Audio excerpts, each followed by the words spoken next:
Hey guys, good morning. Welcome back to my channel Renu Singh blog. तो हम आज Monday है और हम निकल लिए हैं करौली धाम के लिए, जो कि आगरा में मैं रहती हूँ और आगरा से कुछ ही 200-250 किलोमीटर है। और गाइस, पहुँचने में करीबन 3 से 4 या 5 घंटे आप मान के चलिए, रुकते रुकते समय लगता है। और काफ़ी भूख लगी थी। तो ये है, धौलपुर से हम जाते हैं। धौलपुर के बीच में चौराहे पर जैसे ही टर्न करेंगे वहाँ पड़ता है मोर मुकुट बेड़े वाला।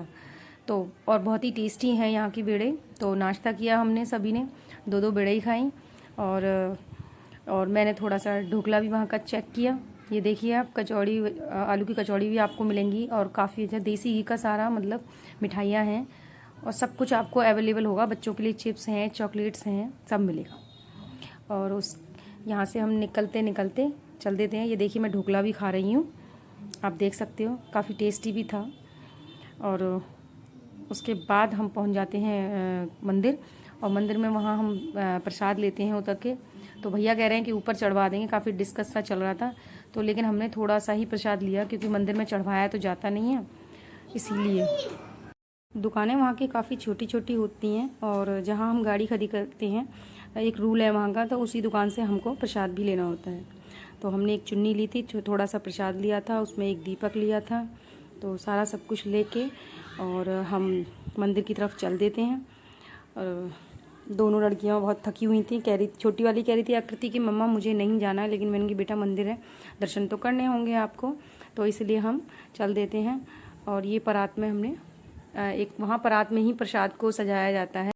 इसमें एक नारियल है और आधा किलो सोन पापड़ी है, प्रसाद पूरा है। और फिर हम यहाँ पहुँच जाते हैं मंदिर में। तो मंदिर में तो पूजा करने ही नहीं देते हैं, वहाँ तो केवल दर्शन है, लाइन से दर्शन आपको करने होते हैं, जल्दी जल्दी निकलना होता है। तो हम मंदिर के बाहर हमने एक जगह प्रसाद को रखा और फिर वहाँ पर हमने पूजा करना शुरू कर दिया। पूजा में हमने दीपक जलाया और वहीं पर चढ़ावा चढ़ जाता है थोड़ी सी दूर जा कर के, और फूल वूल हमने वहीं पर अर्पित कर दिए। और थोड़ी देर आरती की, यानी कि आरती पूरी ख़त्म करने के बाद में ये आपको मंदिर दिखा रहे हैं। मंदिर बहुत सामने, आप देखो, काफ़ी दूर है, रेलिंग में से हमको जाना होता है, काफ़ी भीड़ भी होती है। और यहाँ दीपक जहाँ रखा जाता है, दीपक स्टैंड है, वहाँ पर हमने पूजा पूरी अपनी ख़त्म कर ली। और इसके बाद थोड़ा सा प्रसाद भी हमने वहाँ पर चढ़ा दिया माता रानी के नाम का। और बाकी का अंदर उनको बस केवल पंडित जी ले लेते हैं, थोड़ा सा माता रानी को दिखा करके, और प्रसाद हमको वापस दे देते हैं थोड़ा सा रख के। तो वहाँ इस तरीके से प्रसाद चढ़ जाता है। और अब हमारी पूजा हो चुकी है, यहाँ पर आरती और करेंगे, उसके बाद में हम यहाँ पर चल देंगे। तो पूजा यहाँ पर हमारी ख़त्म हो चुकी थी और वही दोपहर का 1 बज रहा था और वही बहुत ज़्यादा भूख लगी थी। और ये मेरा बेटा बॉटल लेके आया, अब वेट हो रहा है कि खाना कब जल्दी से आए। और अब कुछ ही देर है तो खाना आता है और हम लोग ये देखो खाने लग जाते हैं। भाई छोटा सा रेस्टोरेंट है मंदिर के अंदर ही, भवन के अंदर, तो वहाँ पर हमको बाहर भी जाने की ज़रूरत नहीं पड़ी। और हमने एक डोसा और एक थाली, नॉर्मल थाली, 2 थाली ली और उसमें हमारा हो गया।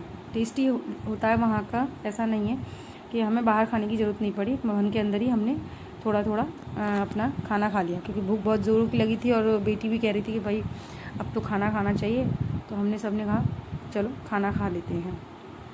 तो और इसके बाद फिर हम खाना खाने के बाद जब हम वहाँ से लौटते हैं तो करौली के बीच में एक सुंदर सी बीच में जगह पड़ती है, जो कि धौलपुर रास्ते में जो पड़ता है, धौलपुर के बीच में ये ऑसम सा प्लेस पड़ता है। तो भैया हमने वहाँ पे रोकी गाड़ी और लगाई किनारे, और हमने बहुत ही अच्छे अच्छे फ़ोटोज़, वीडियोज़, जो कि आप मेरे इंस्टाग्राम पर देख सकते हो, वो मैंने वहाँ पर अच्छे से एंजॉय किया हमने। और काफ़ी वीडियोज़ बनाया हमने और काफ़ी अच्छा था। Thank you for watching, bye bye.